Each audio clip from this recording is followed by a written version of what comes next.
sou Mariana Silveira, sou professora do Departamento de História da UFMG e vocês vão assistir agora a Mesa Redonda História Pública, que fez parte da programação da segunda semana de História da UFMG, que teve como tema geral Públicos da História. Participaram dessa mesa a Heloísa Starling, professora titular do Departamento de História da UFMG, onde ela também coordena o projeto República. As principais áreas de atuação da professora Heloísa são História do Republicanismo no Brasil e História do Pensamento Político. Também participou da mesa o professor José Newton Menezes, que também é docente do Departamento de História da UFMG. Ele coordena na Fafiche o Centro de Estudos Mineiros e as principais áreas de atuação do José Newton são História da Alimentação e Elementos Materiais da Cultura. Por fim, falou nessa mesa o professor Marcos Felipe de Brum Lopes, que é professor visitante do Programa de Pós-Graduação em História da UFMG, e as principais áreas de atuação do professor Marcos são História da Cultura Visual, História da Arte e História e Fotografia.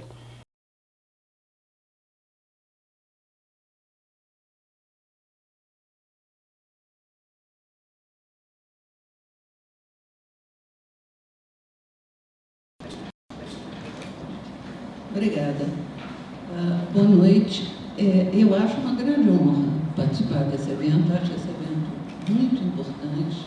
Ele nos reúne num momento em que nós precisamos estar juntos e nos ajuda a pensar num momento em que também nós precisamos muito de estar juntos e pensarmos como historiadores.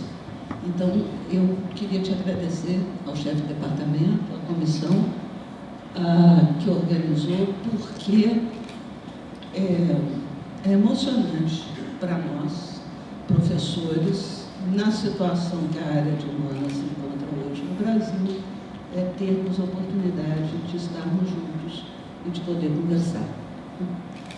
O projeto que eu vou apresentar para vocês é um projeto proposto pelo Senado Federal, que são os 200 anos da independência do Brasil. Como é que, 2022, a independência faz 200 anos, e a ideia é como que o Senado Federal vai trabalhar e vai apresentar a discussão dos 200 anos. Esse projeto, ele tem uma comissão multipartidária de senadores do PT, do PSDB, do DEM, e é presidida pelo senador Randolfo Rodrigues, da Rede, que é o líder da oposição no Senado. Ele não tem nenhum tipo de relação com o Poder Executivo. É um projeto exclusivamente do Senado. O que eu vou apresentar para vocês é um pouco... o projeto está em andamento, então é uma oportunidade muito legal de poder discutir com vocês algo que eu gostaria das críticas, das sugestões, porque é um projeto que ainda vai ser levado no dia 19 ao Senado Federal, para que a gente possa dar início, então, à série de produtos de história, né? As formas como a história vai ser apresentada para um público muito amplo, né? Impossível de ser quantificado, inclusive, se tudo der certo, né?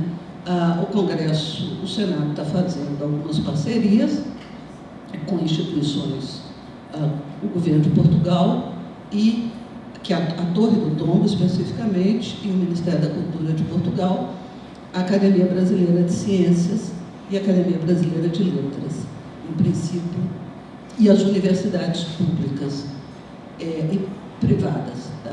As PUCs também pediram, principalmente a PUC do Rio, para participar. O período de atividade desse projeto é de 2020 a 2022 ou 2023, ainda tem uma discussão no Senado sobre isso. Quer dizer, se a gente encerra a independência do Brasil em 22, ou se encerra no 7 de setembro de 23. Né? Dada as possibilidades de narrativa historiográfica que nós podemos apresentar, é possível que o projeto se estenda. O que eu vou, então, tentar mostrar, apresentar para vocês, e quero ser criticada, é como é que eu não posso pensar nos nossos suportes tecnológicos, o livro, a multimídia, as ferramentas pedagógicas que o projeto vai ter, sem mostrar como é que se constrói um conceito a partir do qual nós podemos construir as linguagens, para diferentes linguagens para essa narrativa. Então, um pouco o que eu vou tentar tratar para vocês é isso, é o conceito. Tá? Se vocês pensarem, se estiver muito chato, delicadamente, vocês falam, o gato subiu no telhado, esse está chovendo. Reparem uma coisa que chama a atenção, projetar o Brasil, né, durante praticamente toda a história republicana, ele foi o objetivo de pensadores e de intelectuais ao longo da nossa história do século XX, né, que vão articular reflexão e ação, crítica e prática. Reparem que a nossa cultura, ao menos desde o século XIX, ela vai irradiar o tempo todo discursos sobre o pertencimento, né, e sobre os projetos de desenvolvimento do Brasil.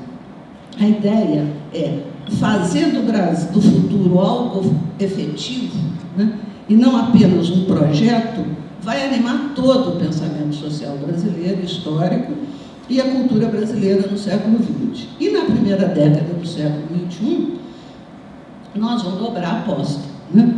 Nós vamos imaginar o Brasil e o futuro do Brasil como um jogo de forças com o mundo, né? Como é que nós não vamos pensar na primeira metade do século, no início do século XXI, né, o Brasil como um sonho aberto na América Latina, que também está em transformação, né? Vem daí essa ideia de que há uma grandeza não realizada, né? O termo é do Antônio Cândido, que é responsável por gerar um movimento de planejar o Brasil, projetar, sonhar incessantemente um país desejado, e esse país nunca ocorre, é sempre o país do futuro, né? Na voragem desse movimento, reparem que nós não somos nem presente, nem passado. Nós somos sempre uma visão do futuro, um Brasil que está sendo projetado no futuro. E o Brasil projetado no futuro, ele serve para redimir a história. O país do passado escravocrata, da sociedade autoritária, da sociedade hierarquizada, ele é mera contingência, né? Ele não vai dar, isso não tem problema para a nossa contemporaneidade, porque o futuro vai nos redimir. O futuro está cheio de otimismo, o futuro está cheio de promessa, né? É uma questão de tempo. Nós estamos condenados a fazer parte das grandes nações do mundo. Ao mesmo tempo, se vocês olharem para a cultura brasileira, vocês vão ver que ela pouco se empenhou na tarefa de imaginar como é que seria possível o futuro do Brasil, né? Pensa, por exemplo, na literatura. Alguns brasileiros, quais são os autores brasileiros que se dedicaram à ficção científica ou a construir obras especulativas ou a construir projeções distópicas sobre o Brasil, no campo? Nós vamos imediatamente lembrar do Loyola Brandão, dessa terra nada vai sobrar a não ser o vento que sopra sobre ela, não verás país nenhum. Quem mais? Reparem que os nossos infinitos a serem descobertos, eles não estão, eles sempre têm a ver com o passado, né? Os nossos infinitos nunca estão projetados no futuro, ao contrário dessa ideia do Brasil do futuro. Eu estou sendo clara, né? Mas eles estão sempre no passado. Olha só, é a memória, pensa em Machado de Assis, pensa em Lima Barreto, Zé Luiz do Rego, Graciliano Ramos, Pedro Nava. Ou é a origem, Drummond e Minas, né?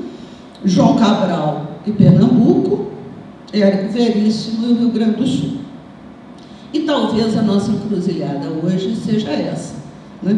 Existe a possibilidade do futuro ter chegado, e dele ser muito mais distópico e desprovido de esperança que nós imaginávamos.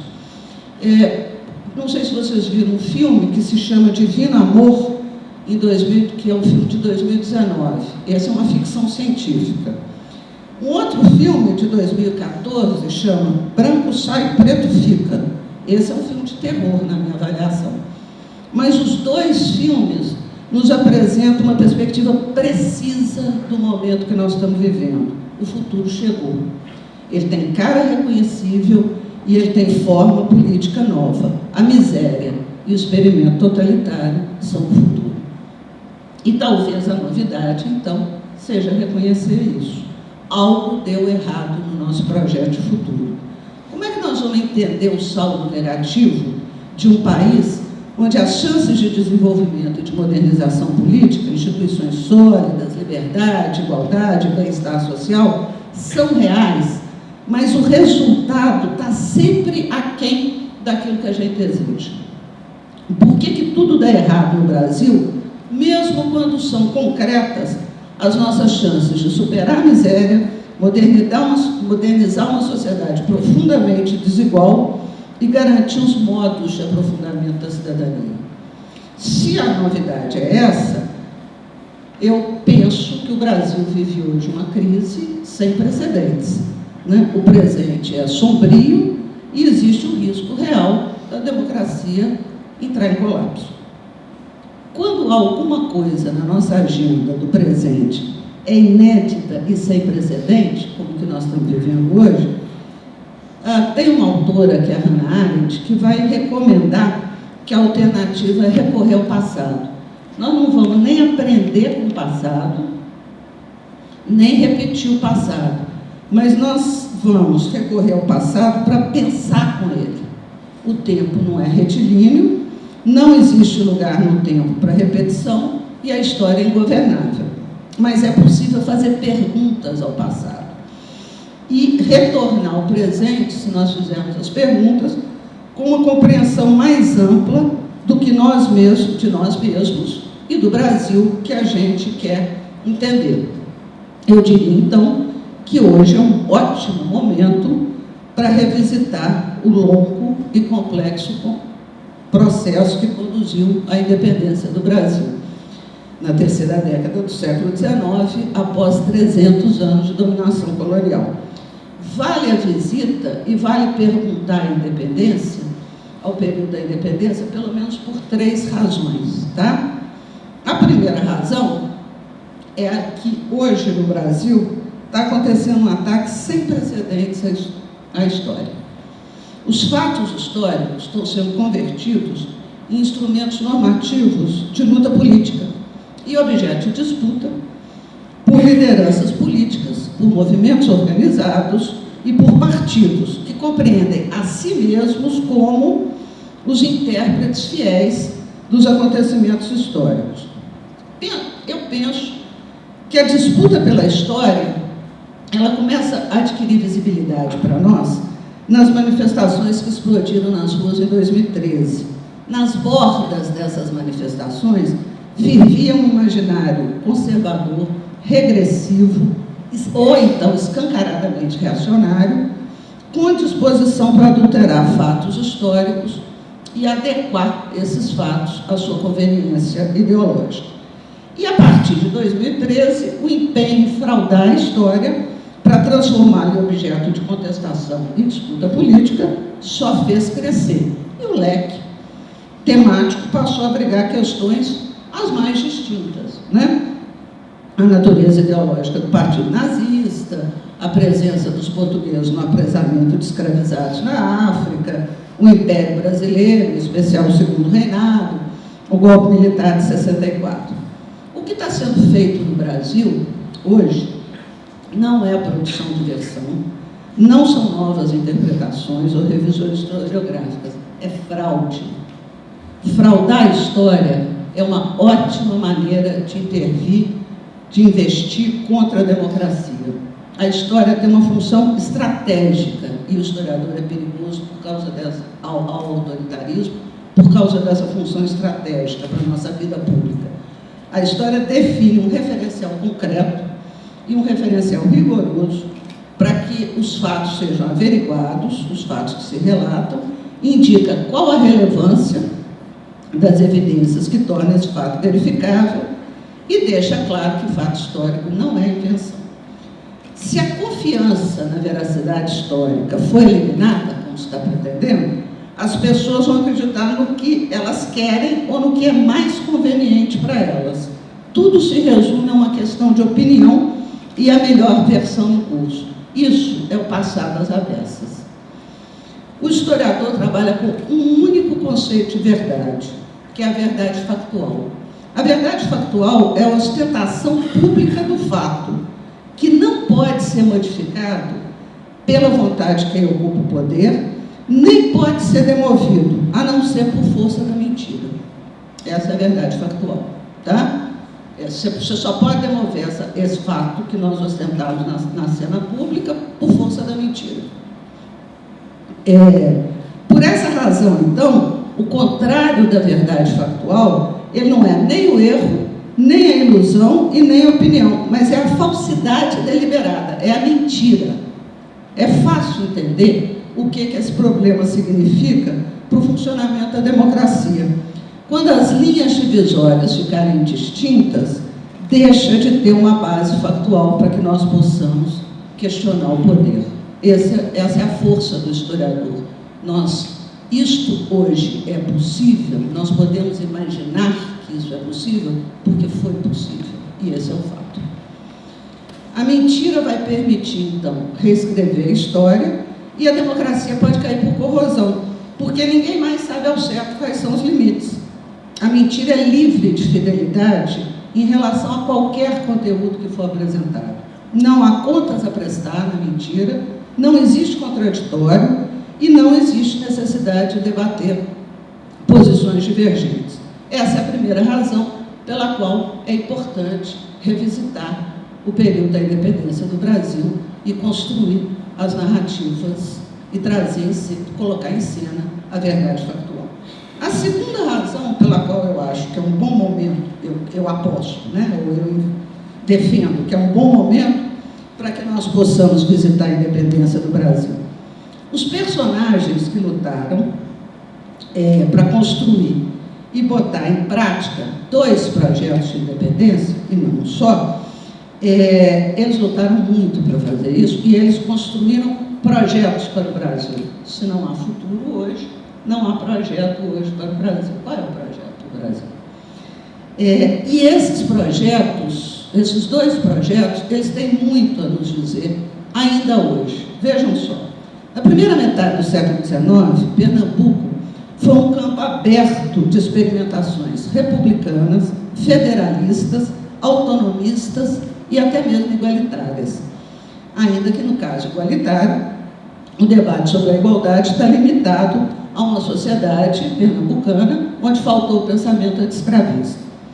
Antes mesmo de completar a ruptura com Lisboa, em 1822, Pernambuco deu início ao ciclo revolucionário em março de 1817, com a instalação da República no Recife.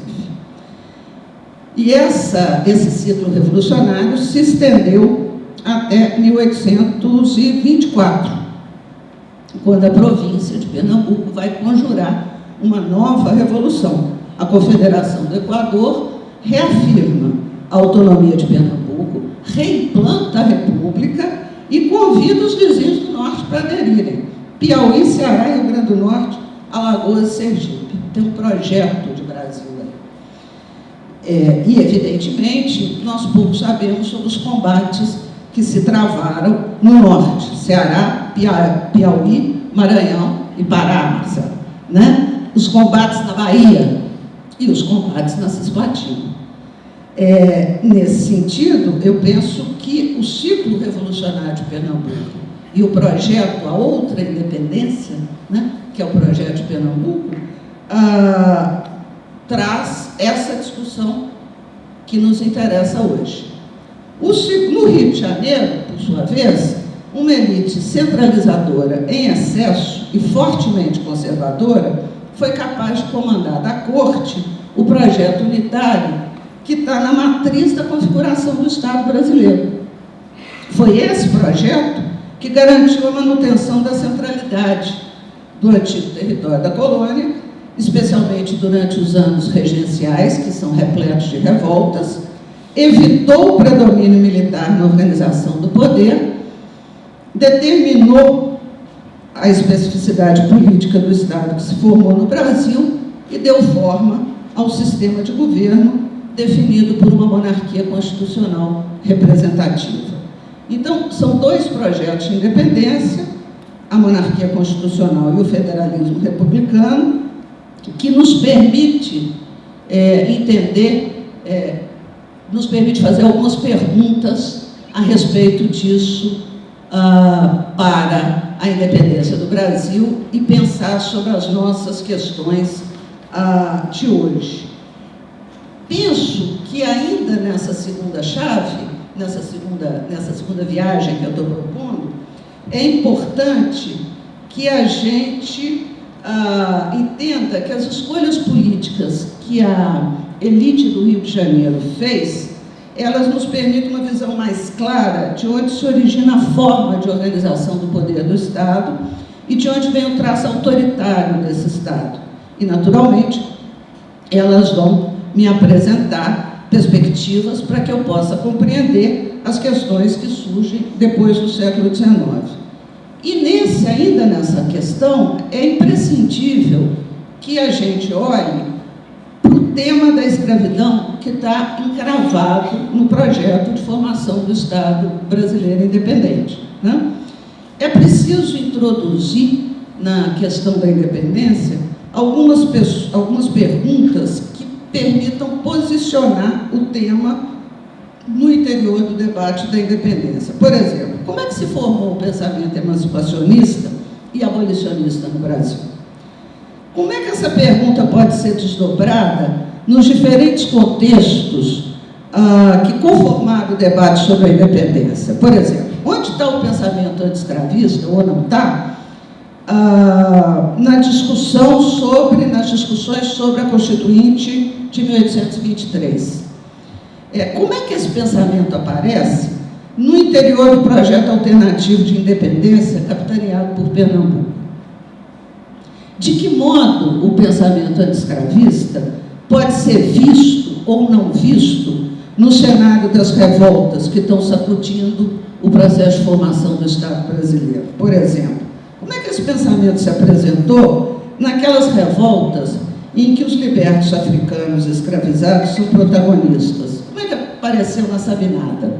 Como é que apareceu na Pedrosada, salvo o melhor juízo, a primeira vez que a Revolução do Haiti se faz presente numa revolta no Brasil, né? Como é que apareceu no levante dos Haussá, em 1814, em Salvador, ou na grande sublevação dos escravizados na Bahia, que é a Revolta dos Malês, né?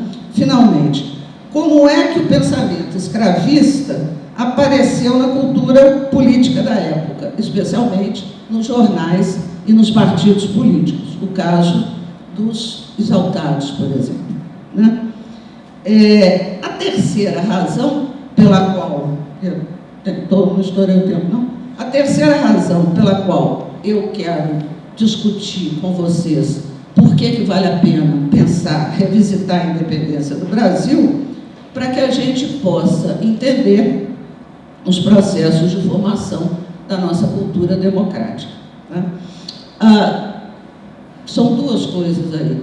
Nós precisamos pensar uma história da democracia no Brasil, né? Dois, e não da resistência. Dois, eu quero fazer esse livro. Dois, é verdade, eu quero fazer esse livro. Democracia, nós temos que entender a democracia no Brasil, porque nós precisamos de um legado democrático, nós precisamos descobrir então o nosso legado democrático. A democracia, nós não podemos ver a democracia só como um sistema baseado em instituições, eleição, voto, partido, agências de governo. Ela é igualmente um modo de vida e ela é igualmente uma forma de sociedade, como vai dizer lá o Tocqueville na Democracia na América. Então, vale a pena a gente examinar Na primeira metade do século XIX, quando a história da independência está acontecendo, a emergência de uma vida pública que é muito ativa, que desenvolve mecanismos democráticos, de sociabilidade democrática e de ação política. Vou dar 2 exemplos só, porque não dá tempo de falar de todos. E como que a história da democracia no Brasil e a nossa concepção de democracia vai se enriquecer com esses mecanismos. O primeiro mecanismo é a imprensa, né?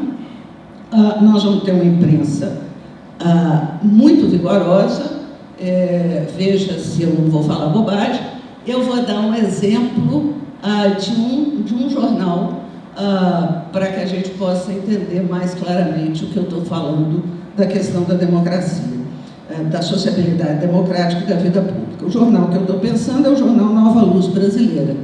Ele vai circular entre dezembro de 1829 e outubro de 1831. Ele publica 180 edições e alguns números especiais. Então, ele não é um jornal que apareceu hoje e sumiu amanhã, como outros.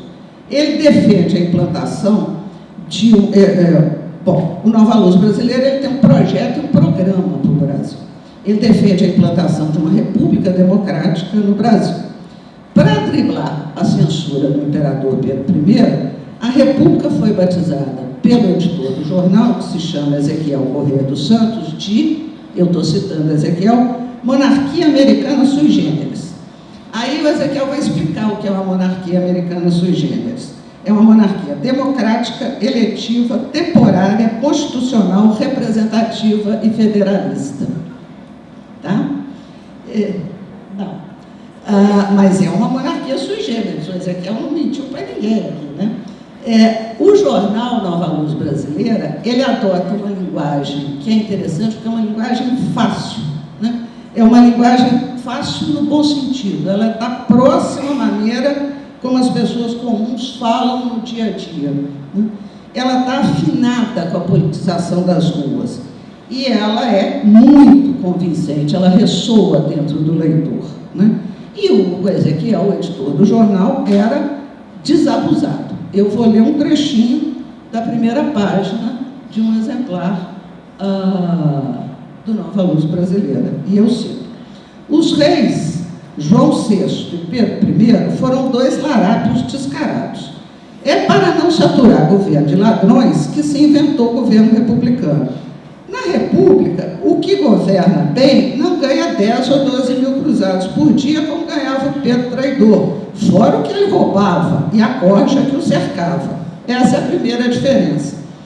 Se, além disso, o que governa o governo republicano é eleito como os deputados. Se governa bem, fica governando, mas se governa mal, vai tratar de outro ofício. Acontece como com os sapateiros remendões, aos quais ninguém dá obra quando ele estraga a fazenda que se lhe deu. Esse é o Nova Luz Brasileira.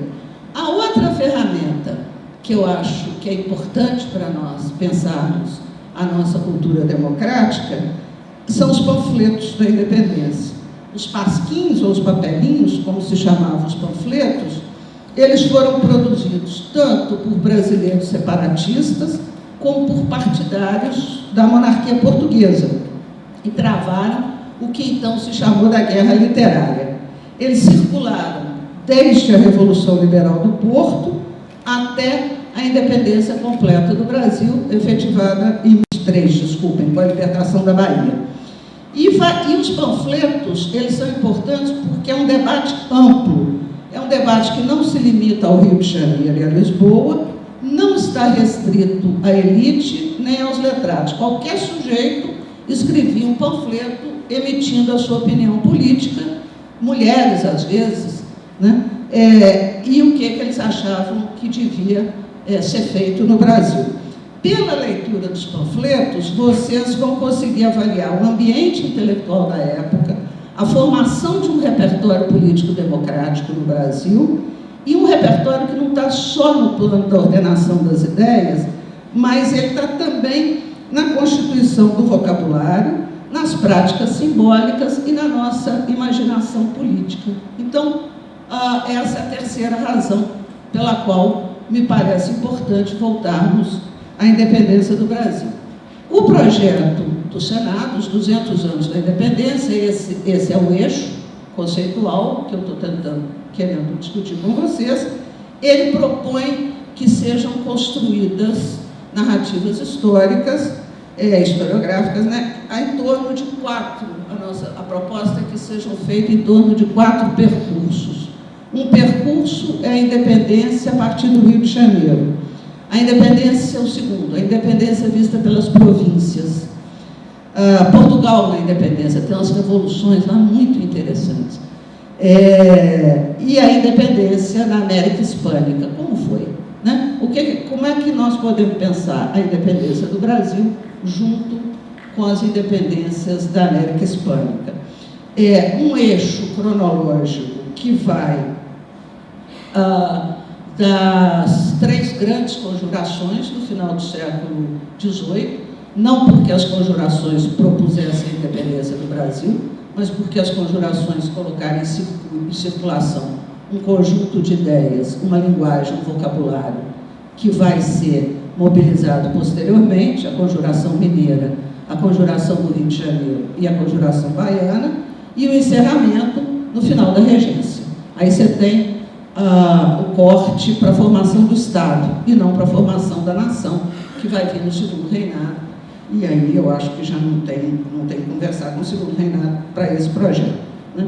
O objetivo desses percursos é que os historiadores possam incentivar uma leitura que seja transversal da história, que seja múltipla, que seja política e seja cultural da independência do Brasil, destinada a um público muito amplo, não especializado e especializado. Não adianta eu pensar um ou outro, eu tenho que pensar nos dois, né?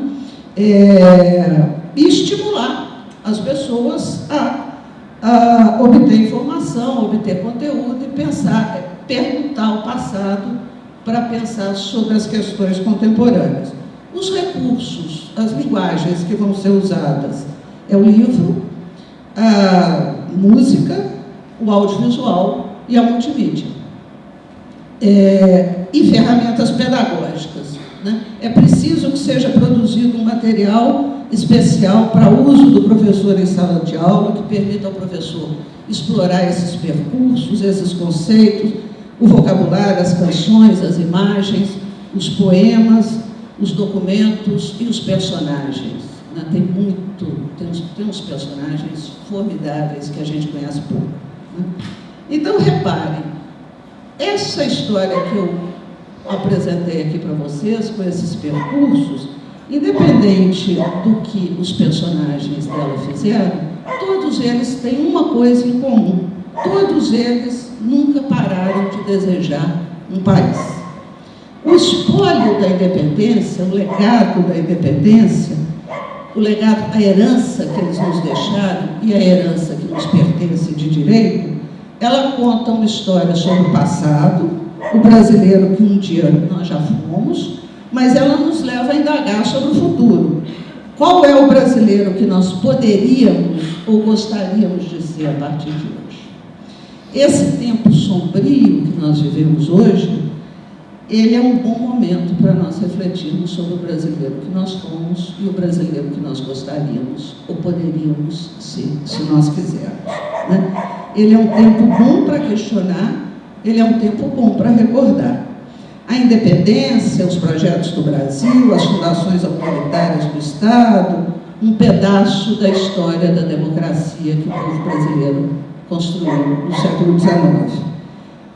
E é importante que a gente faça isso, gente, porque nenhum de nós aqui sabe calcular por quanto tempo a sociedade brasileira vai suportar viver sem futuro.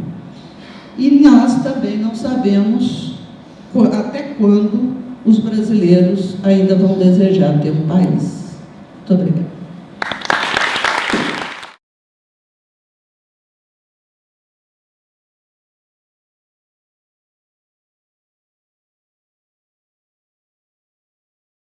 Obrigado, Mariana. Boa noite a todos. Se eu já fiz isso tudo, acho que eu já posso apresentar. Já fiz muito. Eu gostaria de agradecer inicialmente o convite por estar nessa mesa, muito honrado, até um pouco emocionado, Ano passado aconteceu a mesma coisa, fiquei um pouco emocionado de participar da Semana de História, acho uma iniciativa fantástica. Então, eu queria parabenizar o departamento, o Alexandre Marcuzzi, toda a comissão organizadora, que na pessoa do Mariana e do Marcos, e agradecer muito a presença numa mesa com companhias aqui tão competentes, né, que até me assusta de certa forma. Tá? Eu quero partir de um pressuposto de que a compreensão que buscamos das culturas do passado são para serem guardadas para todos os públicos. A guarda é, para mim, muito bem traduzida pela poesia de Antônio Cícero, muito conhecida e muito declamada, que eu vou tentar declamar para vocês agora. Guardar. Guardar uma coisa não é escondê-la ou trancá-la. Em cofre não se guarda coisa alguma. Em cofre perde-se a coisa à vista. Guardar uma coisa é olhá-la, fitá-la, mirá-la por admirá-la, isto é, iluminá-la ou ser por ela iluminado. Guardar uma coisa é vigiá-la, isto é, fazer vigília por ela, isto é, velar por ela, isto é, estar acordado por ela, isto é, estar por ela ou ser por ela. Por isso, melhor se guarda o voo de um pássaro do que um pássaro sem voos. Por isso se escreve, por isso se diz, por isso se publica, por isso se declara e se declama um poema, para guardá-lo, para que ele, por sua vez, guarde o que guarda, guarde o que quer guardar no poema. Por isso, o lance do poema, por guardar-se o que se quer guardar. A Fernanda Montenegro declama isso muito mais belamente do que eu, obviamente, está lá no YouTube, todo mundo pode chegar em casa e clicar lá, que vai ver a bela declamação da Fernanda Montenegro e outros declamadores de poesia, eu não sou. Mas eu me pergunto, o poema ou a história? E respondo, o poema e a história. A história é guarda que compreende e expõe, interpreta e vigia, olha, fita, mira, admira e ilumina.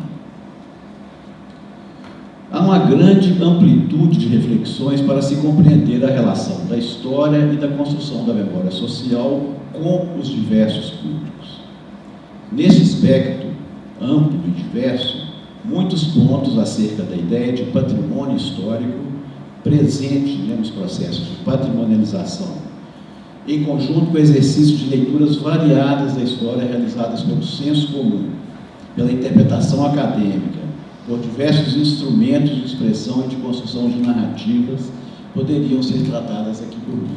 Obviamente que eu vou ter que fazer muitos cortes para tratar da questão do patrimônio. Nós convencionamos chamar de história pública a um conjunto de interpretações sociais da vivência histórica e dos sentidos historiográficos construídos para a compreensão dessa vivência. Esse repertório interpretativo é feito por ampla gama de sujeitos, não apenas os historiadores e os cientistas sociais. E é feito também em suportes muito variados. É fato que o passado é um lugar que todos querem visitar, um tempo que todos querem compreender. É, portanto, a compreensão, a busca compreensiva, que move os interesses e as formas de expor a história e de expressá-la. Qualquer indivíduo na sociedade contemporânea acessa as interpretações do passado a qualquer hora e em qualquer lugar. Basta ligar o rádio, a televisão, o computador, ver um filme e abrir um jornal. Em um tempo recente que eu morei em Paris, eu assistia cotidianamente a programação da Rádio France Culture, ouvida todas as manhãs. Todas as manhãs eu tomava meu café ouvindo a Rádio France. Os programas tratavam, devem continuar tratando, de um único objeto, a memória social. O que mais me impressionou foi o estímulo ao debate sobre essa memória. que efetivamente acontecia no debate, né, motivando ouvintes a seguirem uma discussão, às vezes por dias seguidos, né, em temáticas variadas.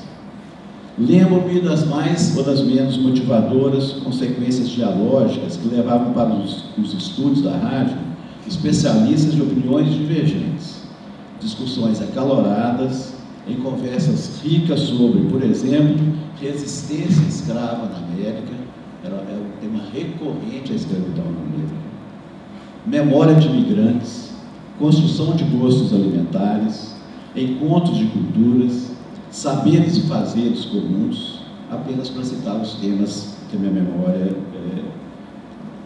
remete, né, aos programas ouvidos.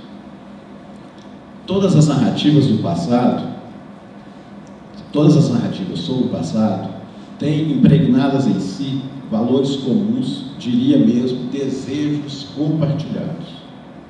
São esses valores a ligação com a origem antiga, a compreensão da atualidade e a expectativa do devir. As narrativas expressam, no fundo, um desejo de segurança do homem. Eu acho que a história, a busca pela história, pela compreensão da história, é esse desejo de segurança, né? Segurança essa dada pelo equilíbrio de construções entre passado, presente e futuro. É uma temporalidade com força de domínio sobre todas as suas expressões. É a força do presente agostiniano, na expressão da tranquilidade do entendimento de uma vivência completa. É o domínio humanista do tempo. Importante é que essas narrativas pertencem a todos e não apenas ao historiador. Ela é componente de todos os discursos em todas as suas formas de expressão. Com frequência, no entanto, principalmente quando há motivações ideológicas e vontades políticas, surgem discursos que avogam mais a força da origem, como é, por exemplo, a recorrente atribuição da nossa violência cotidiana ao genocídio inicial da colonização, a um processo escravista longo, a uma herança dessas práticas da tradição construída pela nossa história. É um uso intencional da permanência, da longevidade histórica na constituição da nossa nação. Isso, para nós historiadores, tem uma aparente superficialidade que nos incomoda, mas devia ser para nós estimulador. No entanto, ela compõe uma perspectiva geral na construção pública da história, com força primordial na origem, no nascimento, na sequência cronológica dos fatos, na herança, na permanência, na memória construída socialmente, nas oralidades principalmente. Como ressalta Henri-Pierre Gedi, um texto que está traduzido no Brasil com o título Espelho das Cidades, abram aspas, o futuro do homem continua sempre pensado em referência a seu passado, fecham aspas. Nesse ponto, o público em geral e nós, os acadêmicos, agimos sob a mesma premissa, o passado interpretado a partir de um problema posto no presente, bem como uma preocupação com o devir. Tanto nós quanto o senso comum partem, a meu ver, dessas duas premissas, né? O presente e a expectativa de futuro. É importante que nos incomodemos, né, com as possibilidades dessa interpretação, com seus limites, diálogos e principalmente com seus embates. A ideia de patrimônio tem o substrato da construção histórica e da memória social construída, a meu ver, sobretudo como ética. Ética aqui tomada como escolha individual frente ao interesse coletivo. Tá? Ética, para mim, não é um adjetivo, ética é um substantivo e significa, para mim, opção individual frente ao interesse coletivo. Mas ainda como representação da sociedade e, sobretudo, como diálogo transdisciplinar. Patrimônio cultural, assim, é interpretado como bem identitário, como herança e até como relíquia que se quer guardar.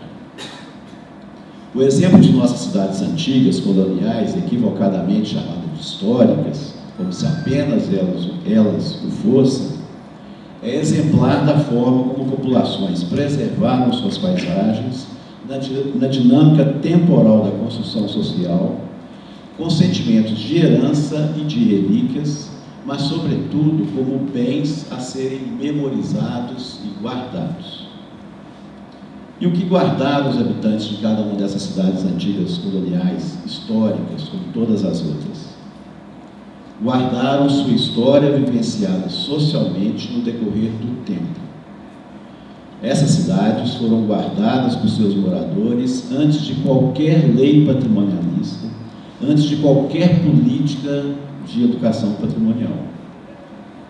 Alguns argumentam que essa preservação foi devido à decadência econômica pela qual passaram essas urbes, o que é apenas uma mínima parcela da percepção da realidade dessa guarda e das histórias desses lugares. A falta de pujança desenvolvimentista é um dos vários elementos que devemos considerar na análise dessa conservação. Outros tantos fatores, e dentre eles o valor identitário de uma herança, que não se quis e que não se quer esquecer, que se quis e se quer guardar, é de fundamental importância em nossa consideração e em estudos sobre o patrimônio das cidades coloniais ou das cidades antigas do Brasil ou do mundo. O bem com valor de patrimônio, qualquer que seja a sua natureza, tem menos a ver com as interpretações de historiadores, etnólogos, arqueólogos, arquitetos, etc., e mais ligação com o sentimento de herança, de legado, de identidade, embora não se possa diminuir a importância das interpretações acadêmicas. Essas devem seguir um percurso de identificação e submeter-se, serem sensíveis à memória social construída e em construção pelas comunidades que guardaram os bens que nós interpretamos. Aí qualquer pasteurização interpretativa, muito comum nos nossos dias, principalmente nos museus, né, mas também nos mobiliários urbanos de memória, qualquer pasteurização para mim é execrável e não contribui com a preservação, muito menos com a sustentabilidade dessa preservação e a sua valorização por quem quer conhecer e entender os sentidos das construções identitárias. A ideia de patrimônio deve nos dar a dimensão da consciência complexa da cultura. E então, fica difícil separar patrimônio cultural em categorias artificiais que nós criamos, como fazemos, por exemplo, do material e do imaterial. A vivência, a experiência humana não separa. É preciso considerar essa ideia na sua construção social, na configuração de sua memória e de sua ética, na perspectiva da política e das escolhas coletivas. Para Hannah Arendt, combinei com a Heloísa, em A Crise na Cultura, essas dimensões, abram aspas, implicam-se mutuamente porque não é o saber ou a verdade que está em jogo, mas, sobretudo, o julgamento e a decisão, a troca criteriosa de opiniões, incidindo sobre a esfera da vida pública e sobre o mundo comum. Fecham aspas. Não se pode, assim, dimensionar o patrimônio de uma sociedade sem considerar as suas escolhas, a construção seletiva da memória social. É, portanto, em um fundamento ético de escolhas, que se percorre o caminho da interpretação dos patrimônios culturais. Tornar inteligível o patrimônio de um grupo social ou de um povo é, em síntese, dar sentido a um repertório enorme de valores que identificam essa sociedade, pelo que ela construiu como sua identidade. A leitura pública da história, do que a memória social guarda e do valor identitário das escolhas patrimoniais, marcam a interpretação pública do que é história e do que é patrimônio histórico. Os registros e tombamentos têm necessariamente que atentar-se para essa leitura social. É a experiência, a vivência que dá um norte interpretativo do que nós queremos patrimonializar. Esse desejo é extremamente variável com o tempo.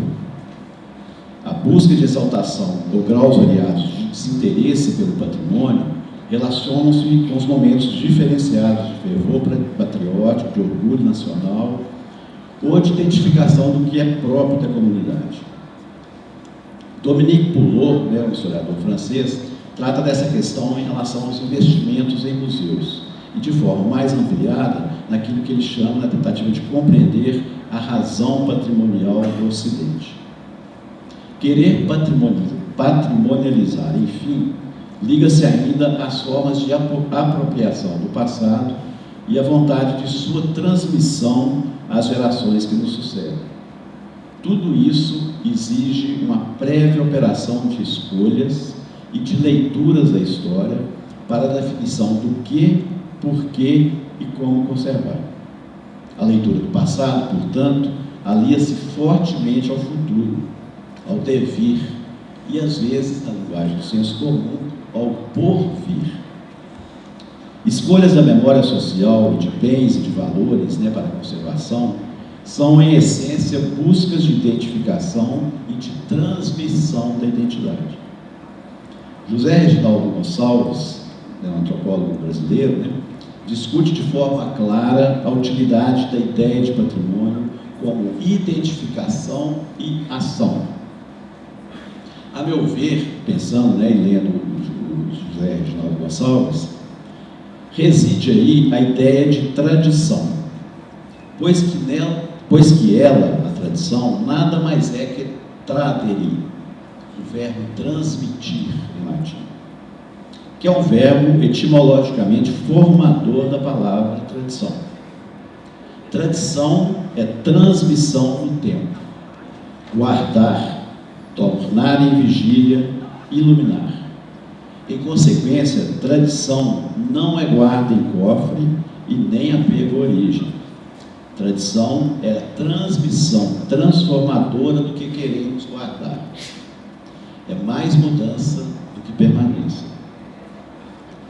Para encerrar, eu diria que o valor do patrimônio em nosso tempo conjuga dimensões que chamaríamos de memorialístico ou históricas. Essas dimensões formam para mim princípios de percepção e de reconhecimento interpretativo do que queremos conservar e transmitir. São eles um valor de memória e de comemoração, um valor histórico e um valor de antiguidade ou de origem. O primeiro, o valor de memória e comemoração, tem a dinâmica social das lembranças e dos esquecimentos e almeja a permanência de algo tido como caro à identidade comunal. O segundo, o valor histórico, quer reconhecer uma capacidade de vislumbrar na sequência do tempo a construção das experiências concretas que forjaram a identidade. O terceiro, o valor de antiguidade, ou se quiserem de origem, por fim, quer desvelar a origem radical do bem cultural que se memoriza. Os três princípios estão imbricados na leitura que se quer para a experiência vivida pela sociedade, para a história de determinado grupo social. Autores em todo o mundo têm pensado essa perspectiva memorialística a partir da proposta do austríaco Hegel, no Alvorecer do século XX, citado pelo Fernando Nicolazzi, que eu também não combinei com ele de citar aqui, no texto dele, L'écoute moderne du monde humain, que foi base para muita discussão no século XX, como são exemplos vários autores que a gente trabalha na ideia de patrimônio, como François Chouet, Daniel Fabre, Nathalie Heinrich, e os aqui referenciados por mim, José Reginaldo Gonçalves, Henri Pierre Gedi e Dominique Poulot. Os usos da história e a construção de narrativas memorialísticas, divulgação da compreensão da história em suportes múltiplos, são questões pertinentes à reflexão sobre as leituras públicas da história, sobre a história pública. A interpretação do patrimônio histórico, nos processos de patrimonialização, oficiais ou não, necessariamente interdisciplinares, é campo de ação que nos leva a pensar e a exercitar interfaces de pensamento, formas de apreensão, atribuições de significados e de valores à construção histórica. Ultrapassando os limites dos saberes acadêmicos, necessariamente esse campo incorpora experiências de pesquisas múltiplas e suportes de divulgação diversos, orais, escritos, imagéticos, museológicos, ficcionais, e por aí vai. Historiadores, como leitores de vivências, têm de aprender a dimensão e a dinâmica complexas do sentido da história pública e da importância da reflexão acerca dela. É-nos exigido o correspondente tratamento da questão em sua dimensão labiríntica, em seu compósito multifacetado. É necessário que entremos nesse labirinto compreensivo, não buscando saídas pragmáticas, simplificadas e aliviantes de divulgação de uma história que queremos. É necessário realmente muito mais do que isso. O público, como algo que é compartilhado no cotidiano comum dos homens, o diálogo entre interpretações memorialísticas diferentes, o conhecimento histórico e o ensino de história, a sua apropriação pelas mídias, sua apreensão pelos lugares de memória, como os museus, o tratamento, a guarda dos documentos orais, escritos e iconográficos, tudo isso e muito mais nos é posto para uma compreensão rica do fazer historiográfico e da apreensão das memórias sociais e da história. Nós estamos apenas entrando nesse labirinto e começamos a percorrê-lo. Temos o público como uma ótima companhia para o nosso percurso. Muito obrigado.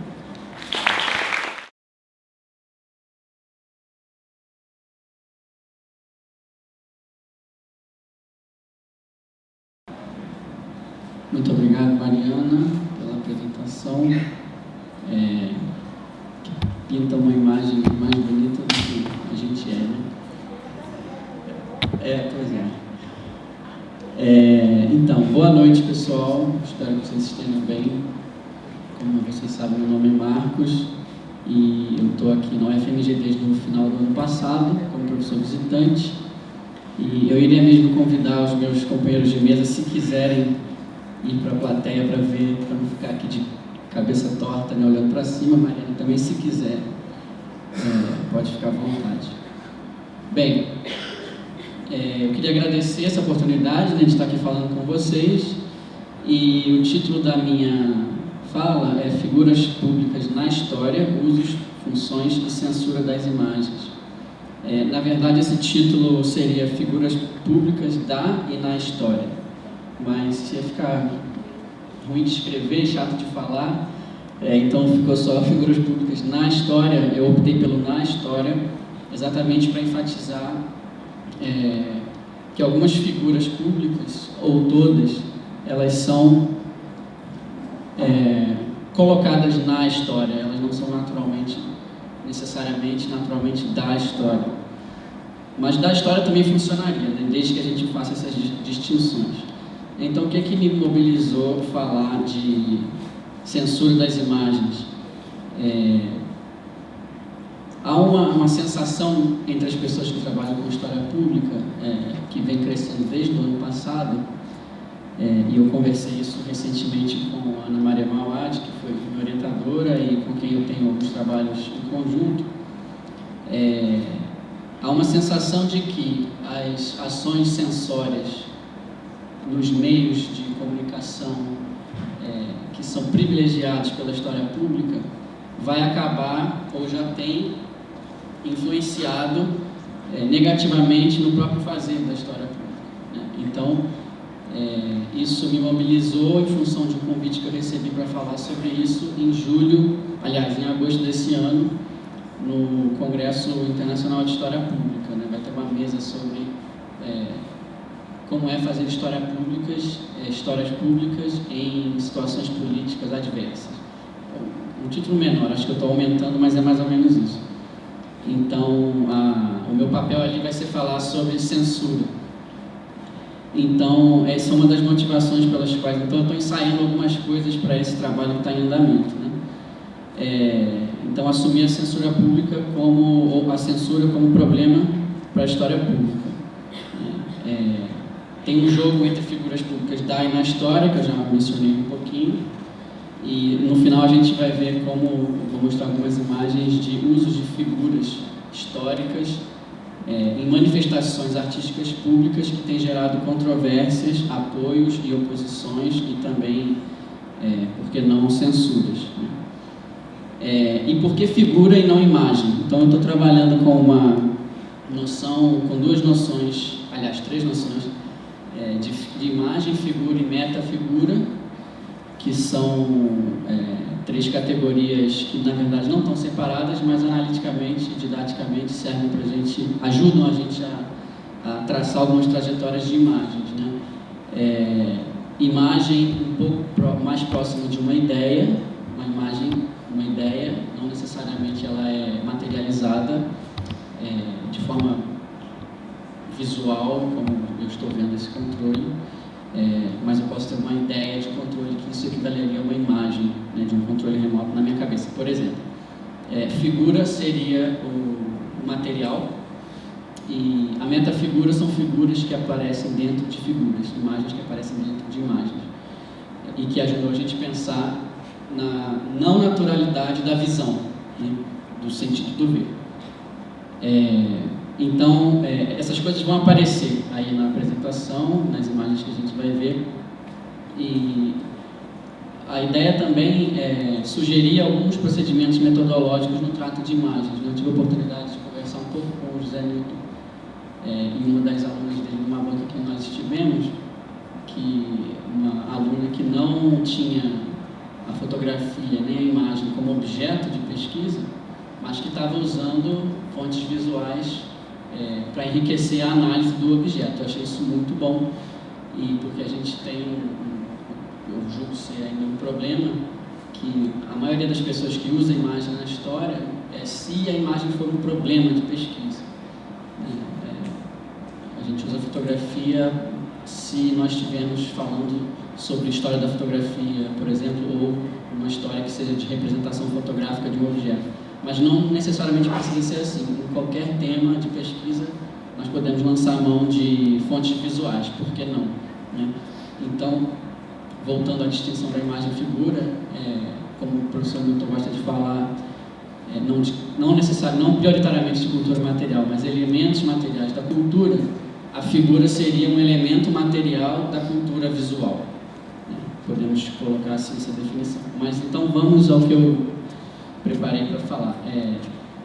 Vale dizer que a gente vai fazer alguns saltos na história, inclusive anacrônicos, né, que são um pouco provocados pela própria anacronia das imagens na história e nos usos públicos dessa história, né? Então, a produção de qualquer figura, seja visual ou não, corresponde a um tipo específico de recorte e de escolha, né? Seja qual for a matriz teórica ou ideológica da abordagem da arte, a produção artística, as imagens e as figuras e a cultura visual, sempre chegaremos a essa conclusão, né? A gente pode divergir quanto às origens dessa constante cultural, mas nós vamos convergir para essa constatação, né? Qualquer produção de figura é um recorte, uma escolha, né? Isso está presente em vários escritos sobre arte na Antiguidade e no Renascimento.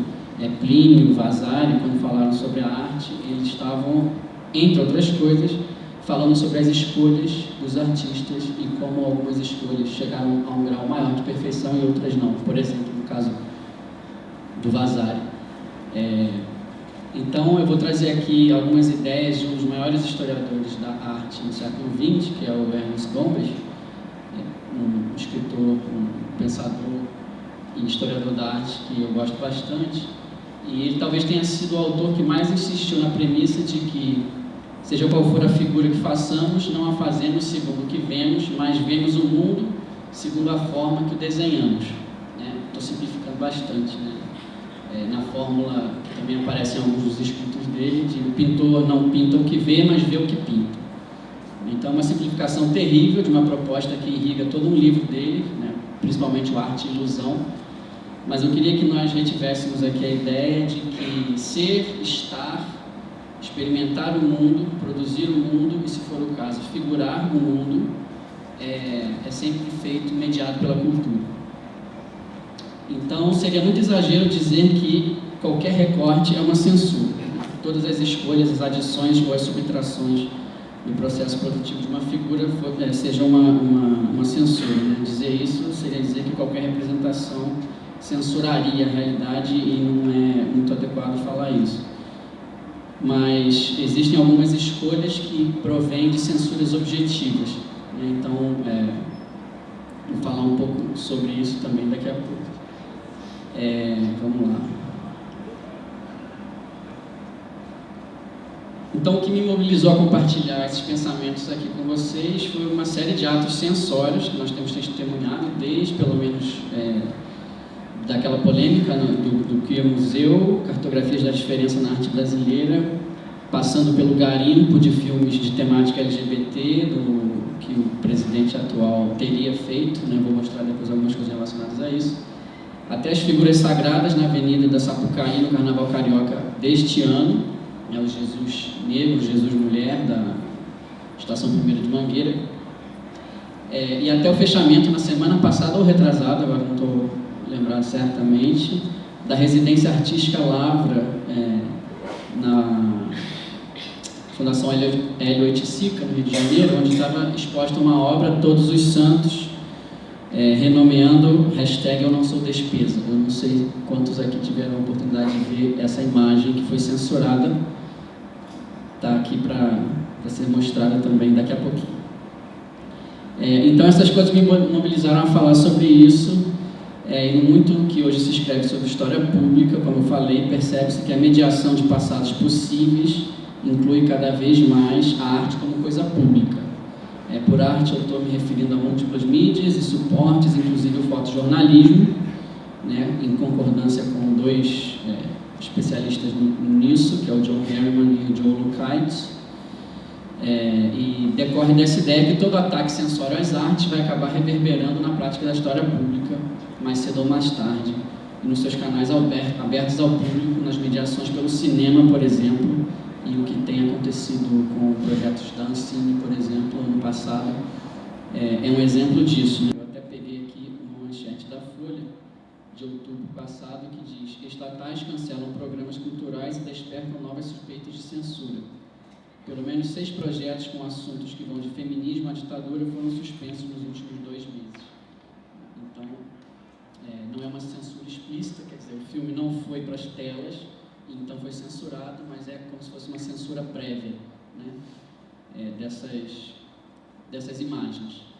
Então, assim, todo mundo tem medo ou de alguma imagem, já teve medo de alguma imagem ou já se sentiu ofendido por alguma imagem, muito mais, talvez, em determinados casos, do que por uma palavra ou uma frase, né? Essa outra constante cultural humana talvez seja decorrente do que disse o Horácio na Arte Poética. Então, citando: a mente desperta mais lentamente por meio do ouvido do que do olho. Então, eu vou apresentar aqui alguns episódios de processos, de agentes históricos que tentaram despertar a mente das pessoas por meio do olho e também por meio do ouvido, mas tendo a visão como uma mídia privilegiada, né? Deixa eu ver se vai. Então, vou começar com uma narrativa rápida de 1836. Henry Spalding, um missionário cristão presbiteriano, atuante entre os indígenas do noroeste dos Estados Unidos, afirmou que a sua maneira de pregar o evangelho aos nativos consistia em mostrar pinturas de fatos e eventos bíblicos, que depois ele explicava numa língua muito precária, num uso muito precário da língua indígena, que ele tentava aprender e aprendeu, mas era muito precário, e ele mostrava essas imagens e explicava precariamente na língua nativa, mas era corrigido e traduzido por um intérprete. Então, o Spalding, ele se surpreendia pela maneira rápida com que os nativos norte-americanos aprendiam as histórias, e isso era tão rápido que ele incentivava que os próprios índios convertidos pegassem essas imagens e, quando eles fossem visitar um povo aliado, vizinho, ou um outro conjunto de pessoas, o Spalding incentivava que eles levassem as imagens para pregar para os outros índios.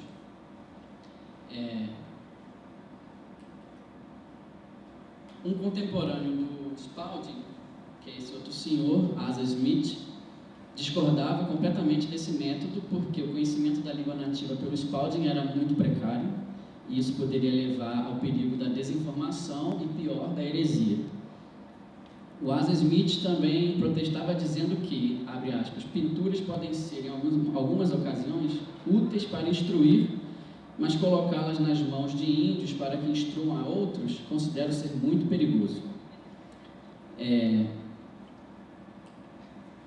Essa história está contada nesse livro desse historiador, e eu não consegui encontrar reproduções maiores, a não ser a que está na própria capa do livro, então eu coloquei aí. Essas é um extrato das figuras que o Spalding usava para pregar o Evangelho entre os indígenas. Então tem alguns episódios bíblicos, né? Aqui a cabeça de João Batista, a crucificação, e também tem um pouco de história da igreja subindo nessa linha, que é aparentemente uma linha do tempo. Vamos lá. Então, o Smith, preocupado com a distorção da palavra, o que ele mais temia era o mau uso das imagens. É curioso pensar que ele não rejeite completamente o uso do visual, mas como um bom protestante oitocentista, ele parece temer que a fetichização que poderiam sofrer nas mãos de gente primitiva, né, segundo ele, acostumada a rituais alheios à palavra cristã. Então, ele tinha esse receio do mau uso, né, das imagens. Passei o errado, era para passar a página, passei a imagem. Então, eu queria que a gente pensasse assim, na propriedade ou não de se construir uma mensagem por imagens e deixar que essas imagens migrem para as mãos dos alvos do discurso. Asa Smith parece não censurar as figuras, mas sim o seu uso. O que está em jogo é quem tem autoridade para mediar a mensagem por meio da imagem. Somente aqueles que conseguem domá-la e mantê-la dentro de um determinado contexto? Temos aqui a verificação de uma proposição do Gombrich, quando ele afirma: a imagem cultuada em um santuário mobiliza as emoções que pertencem ao protótipo, ao sagrado. O poder de tais imagens é mais forte do que qualquer consideração racional.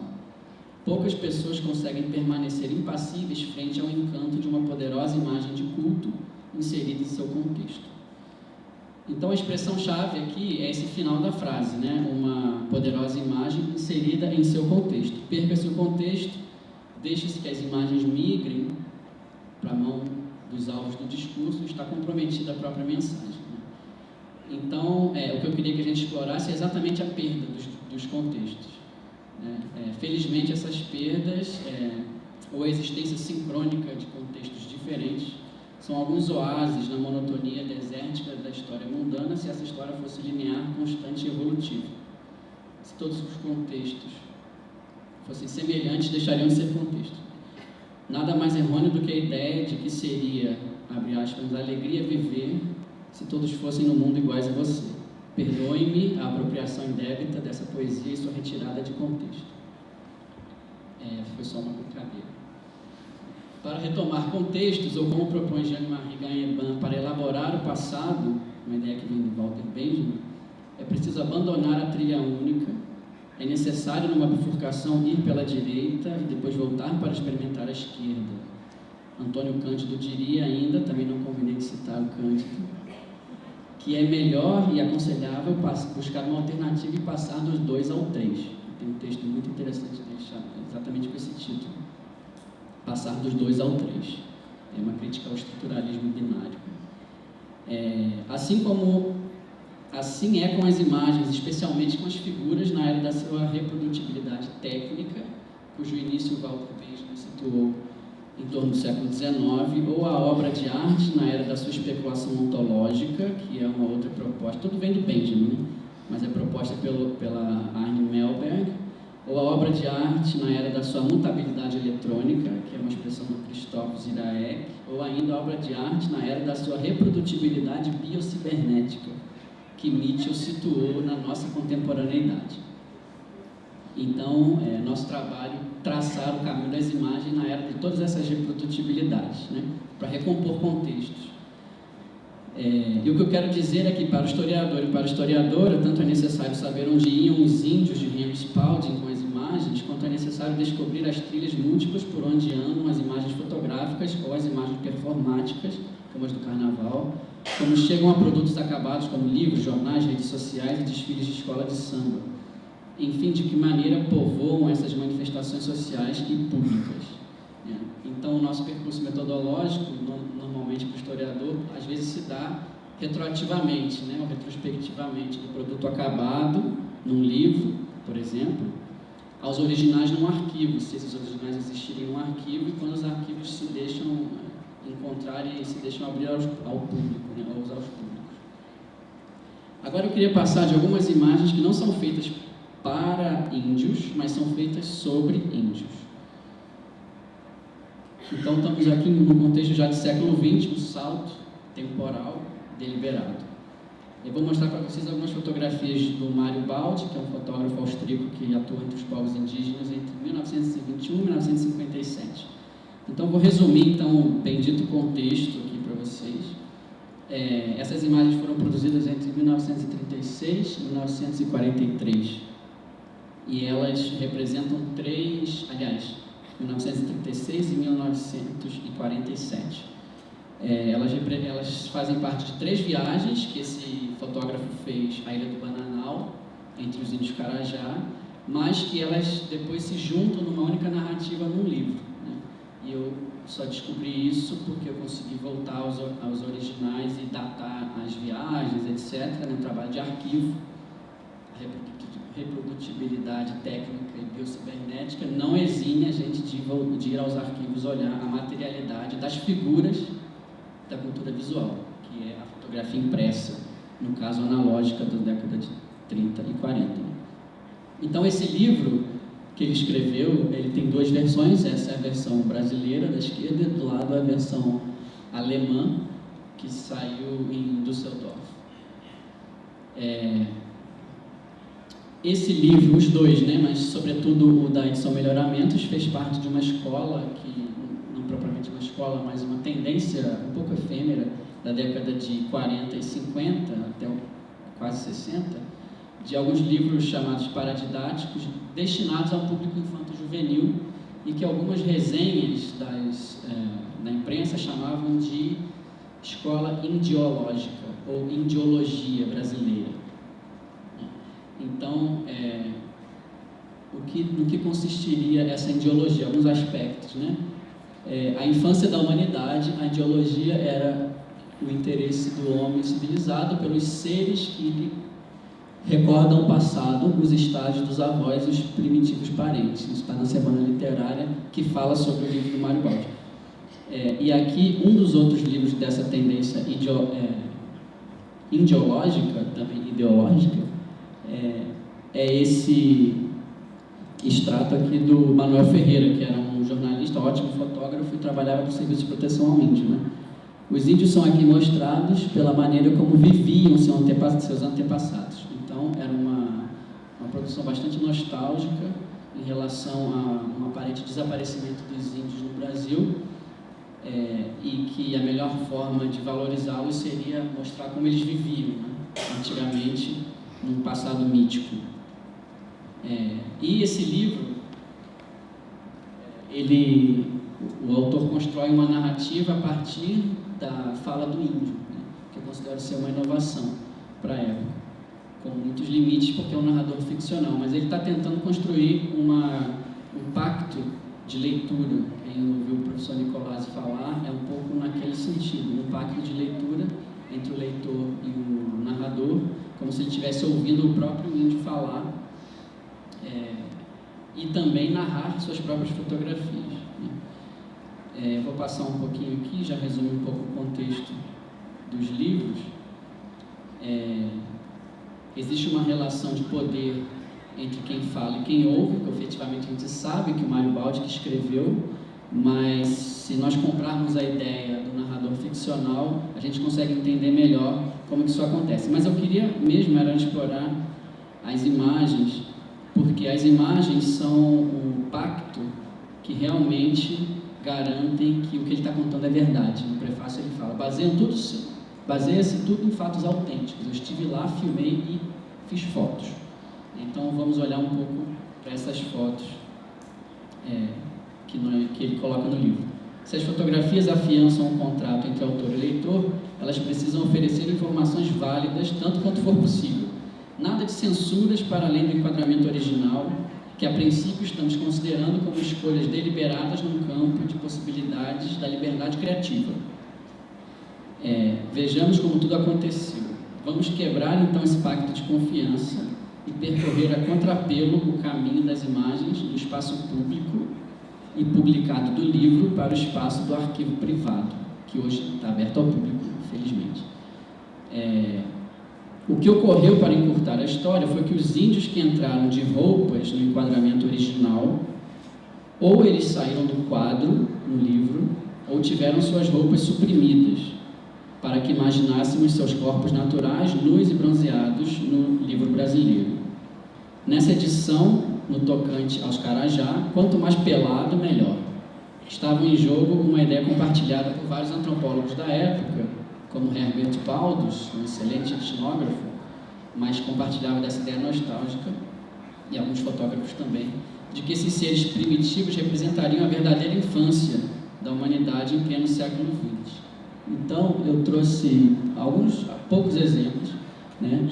O que está à esquerda é sempre o original, o que está à direita é o que aparece no livro. Então, ali a gente vê uma índia Carajá, que é a mãe do menininho que está contando a história. Na narrativa, não necessariamente era a mãe biológica dele na Ilha do Bananal, efetivamente. Atrás são as barracas dos viajantes dele, do fotógrafo e de outros que estavam junto.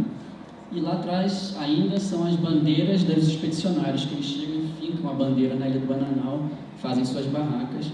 E o Baldi vai fotografando, não necessariamente ele fotografou na hora para entrar no livro, mas quando entrou no livro vem as edições, né?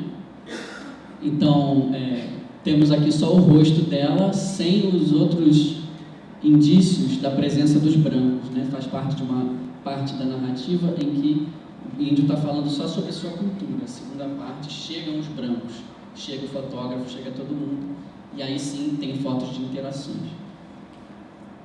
Essa é uma outra foto bastante interessante. O original é feito com Rolleiflex, né? Então é negativo quadrado, e à direita uma edição como sai no livro, né? Então ali já é a Doralice Avelar, que é uma cinegrafista que estava junto, de roupa, e o índio, que na narrativa, se eu não me engano, é o Socorro, um amigo do narradorzinho, está lá no canto, de roupa também, o que eles consideravam roupa de branco, ele sai fora do quadro, né?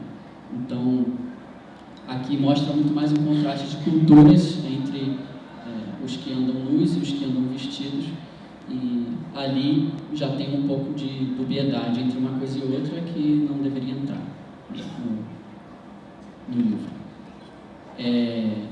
Mesmo sendo um livro para leitores infantos juvenis, a editora Melhoramentos não fez censuras a seios femininos, nem a nádegas de homens ou mulheres, nem aos genitais dos homens. Curiosamente, não curiosamente, os Carajás, as moças não...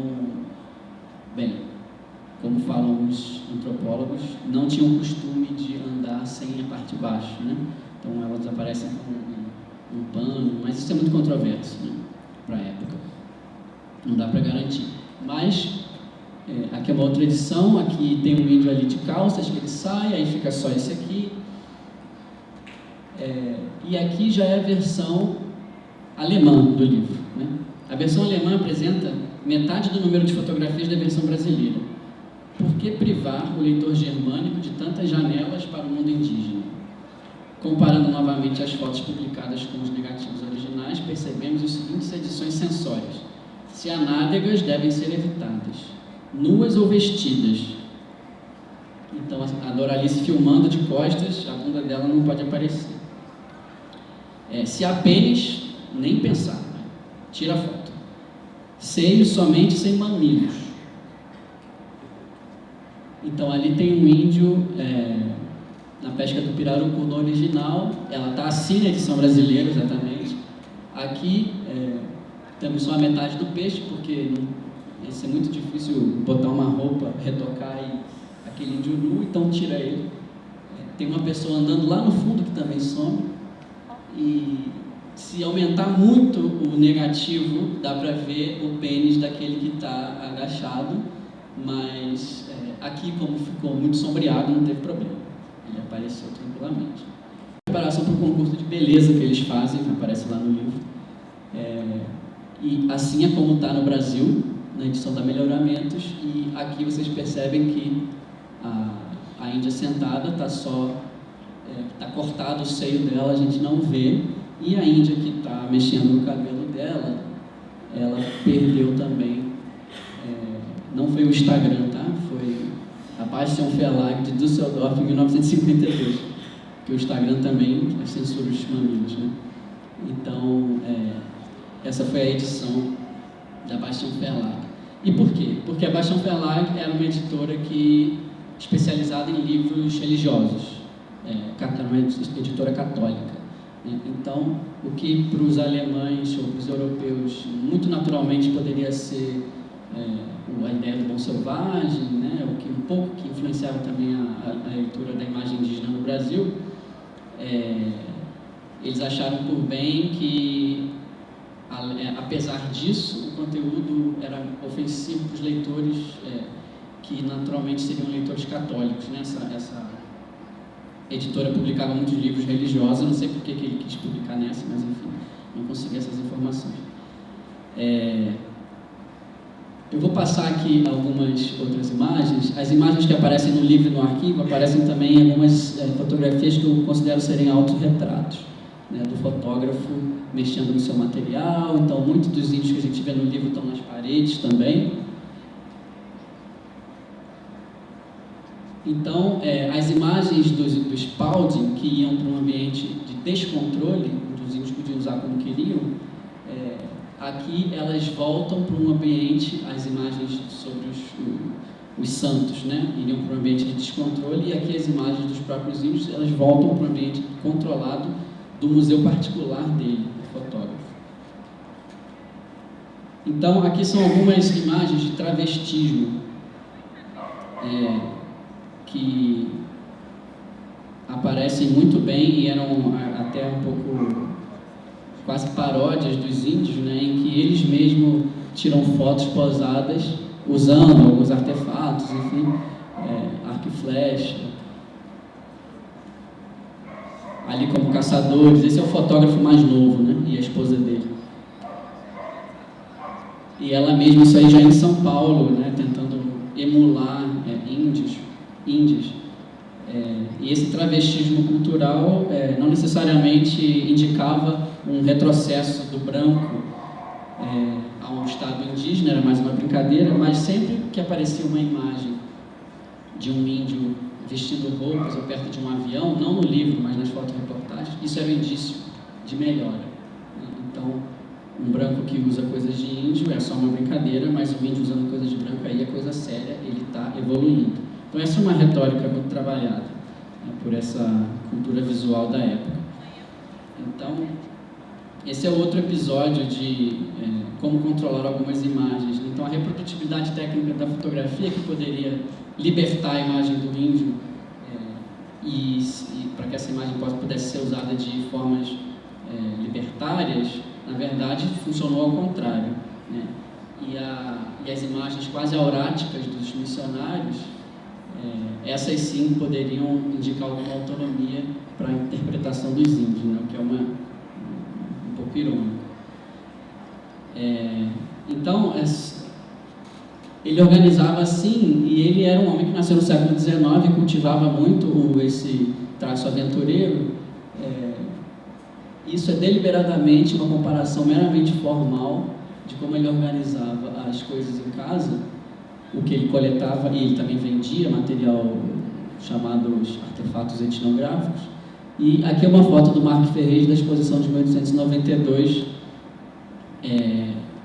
exposição antropológica de 1892.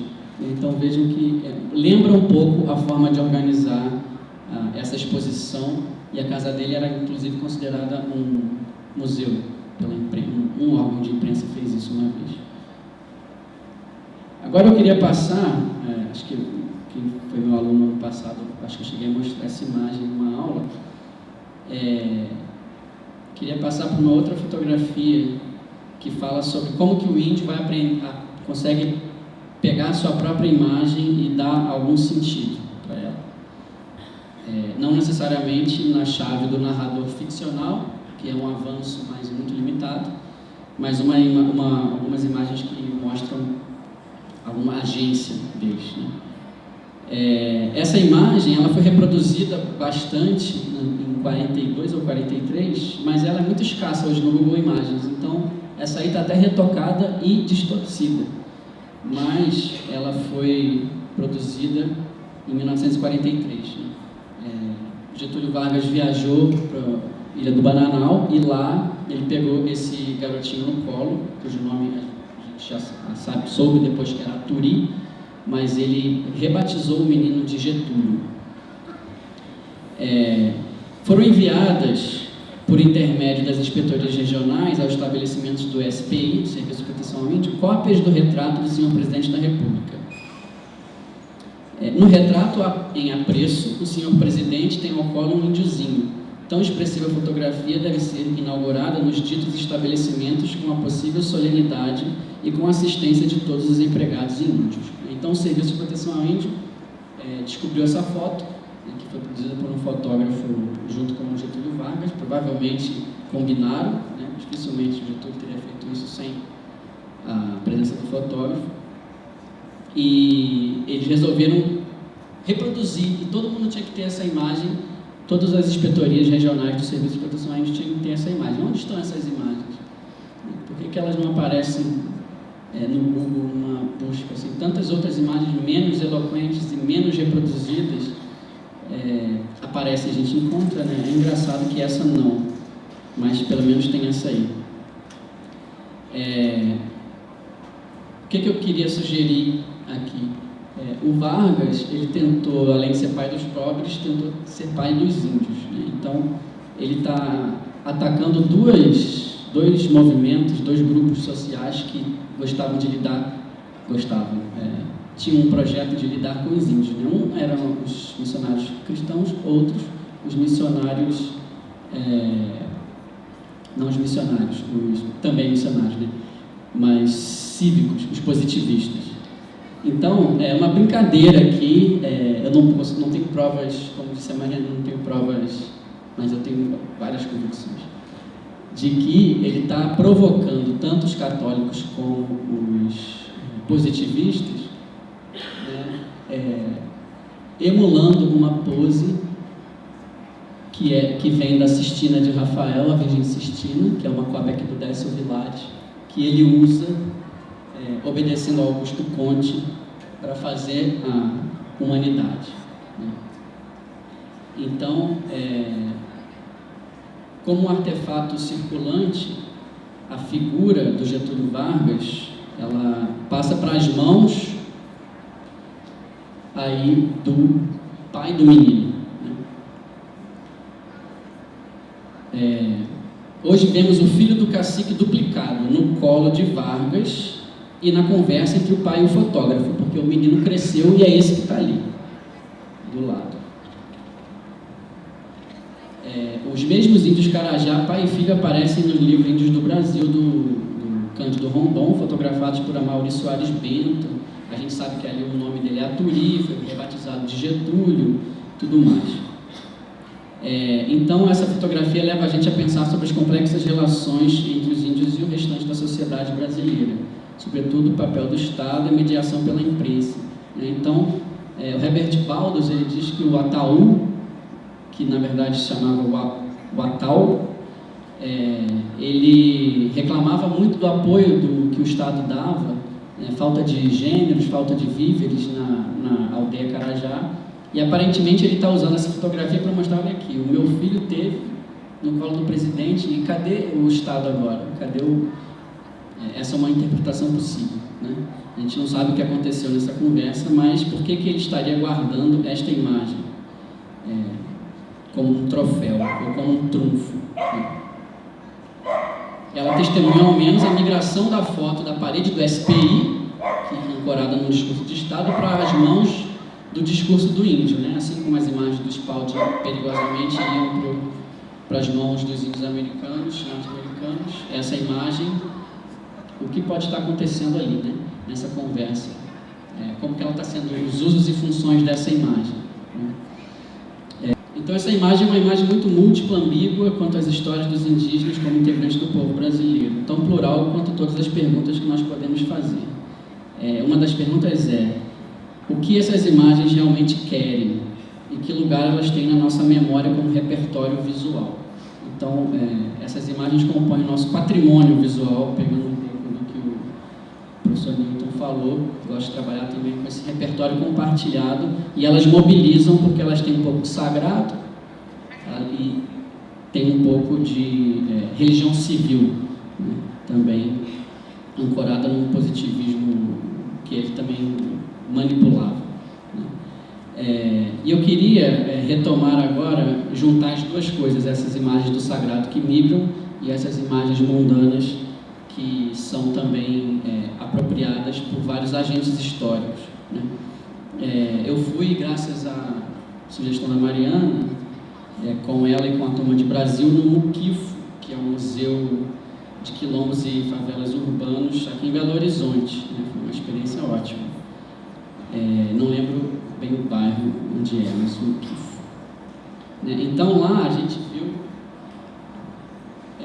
esses painéis que estão pintados e as Marias, né, das 14 às 7 dores e 7 alegrias de Maria, elas são inspiradas em mulheres da comunidade, né? E essa Nossa Senhora das Dores, representada e representando Dona Santa, que era uma mulher que efetivamente morava lá na comunidade, né? Então tem um Cristo que é um senhor que morreu baleado, a outra Maria em outro episódio bíblico é uma outra senhora. Então são pessoas objetivas, né, que informam a produção de uma imagem, de uma figura que se remete a um protótipo, que seria a própria Virgem. Assim como eu acho que o fotógrafo Getúlio Vargas usaram o protótipo para transformar a imagem da mãe do menino Jesus em uma imagem masculina de pai dos índios. Como quilombolas urbanos, essas figuras de gente real são aquelas figuras massacradas pelos discursos racistas do nosso atual presidente da República. Não pensei nisso, mas falei de um presidente, agora estou falando de outro, né? E porque é necessário reocupar o repertório religioso com as demandas de hoje. Existe uma demanda de memória nessa comunidade e um direito também à memória nessa comunidade de Belo Horizonte, e a gente está sendo mobilizado isso, projetando isso no sagrado, né? Como eu falei, cada Maria tem um rosto de uma das fundadoras da localidade, há um Cristo que é um homem assassinado, e os dois artistas que assinam as obras usaram fotografias como inspiração para as cenas, né? A minha resposta é que, assim como o Atal pegou essa foto de Vargas como um troféu ou uma foto denúncia, nós precisamos retomar alguns símbolos e nos perguntar sobre alguns messias atuais que atacam não só pretos e quilombolas, como índios, comunidade LGBT, etc, etc. Poderíamos ficar aqui falando de várias coisas que o atual presidente tem atacado. A gente pode fazer isso com muita criatividade, a gente pode inventar imagens, mas a gente pode fazer isso também investindo na ironia e no sarcasmo, reaproveitando esse repertório que estou tomando como uma memória visual compartilhada. E aí eu vou pedir desculpas para mostrar isso.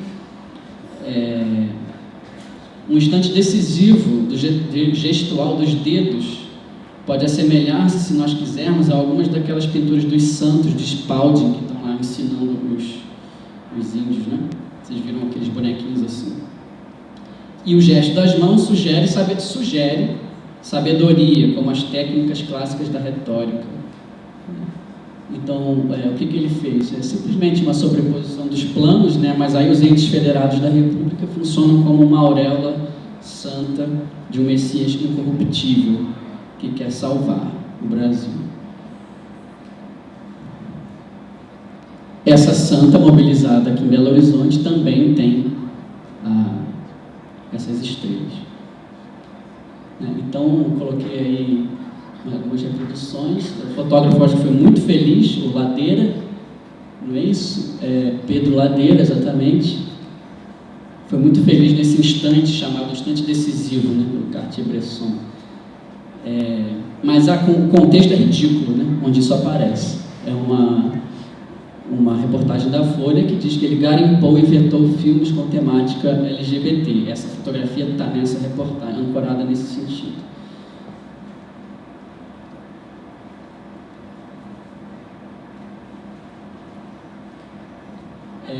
Aqui eu queria mostrar uma outra censura de imagens. Vai ser a última, se eu não me engano, ou a penúltima. Que foi censurada agora há pouco, semana passada, né?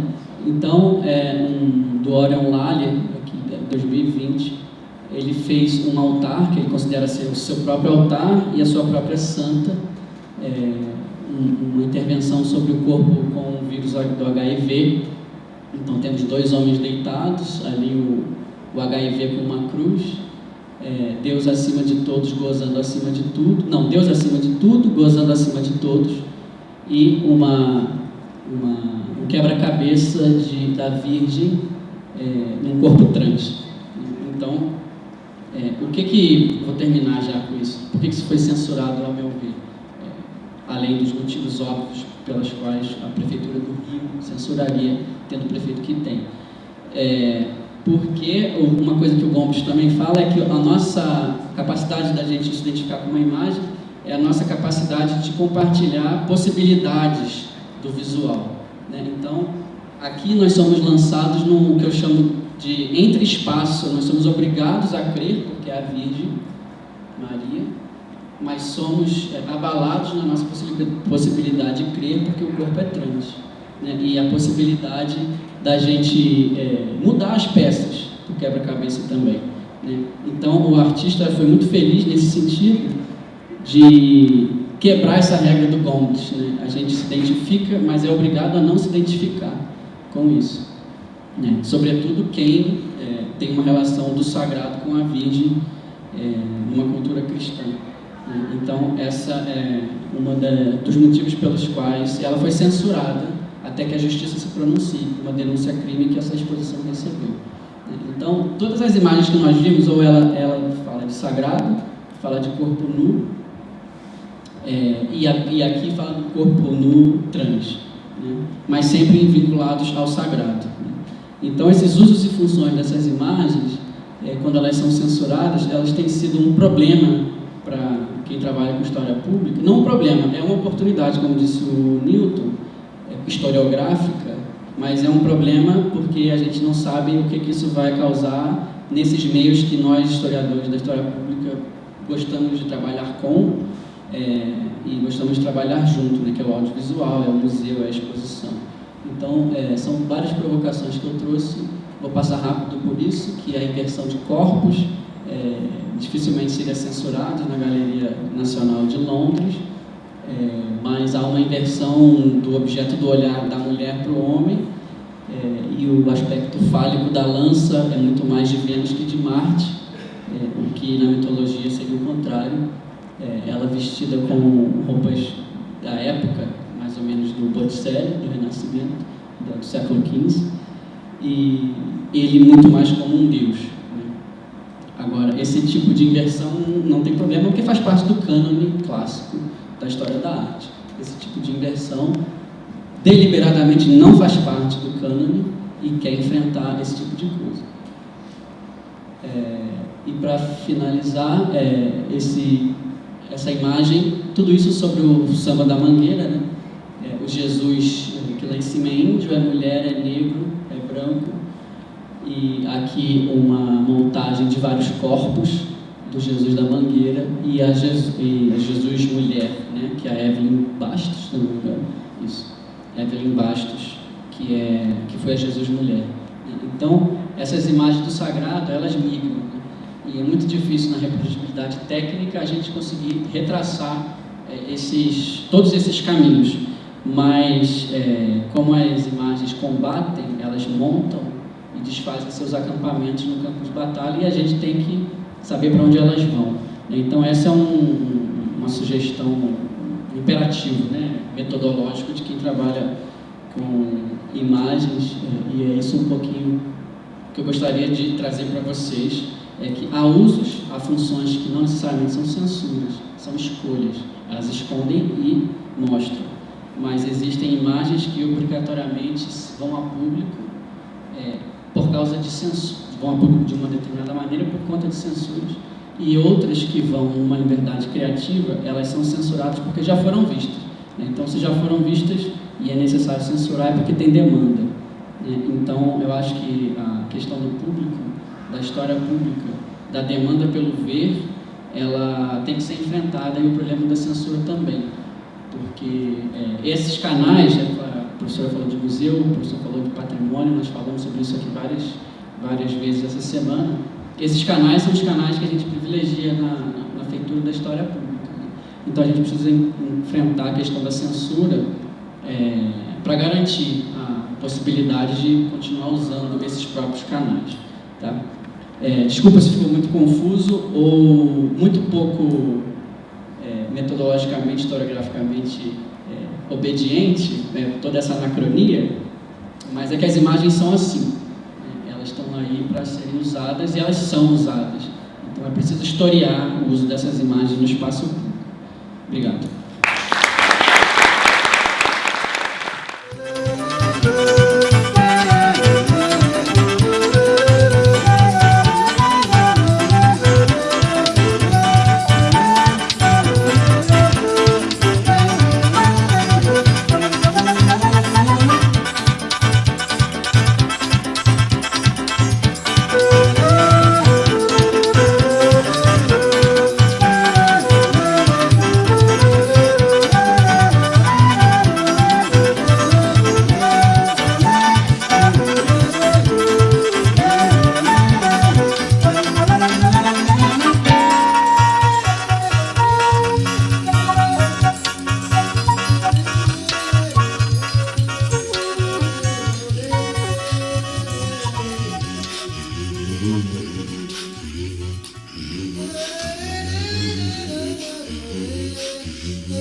Thank you.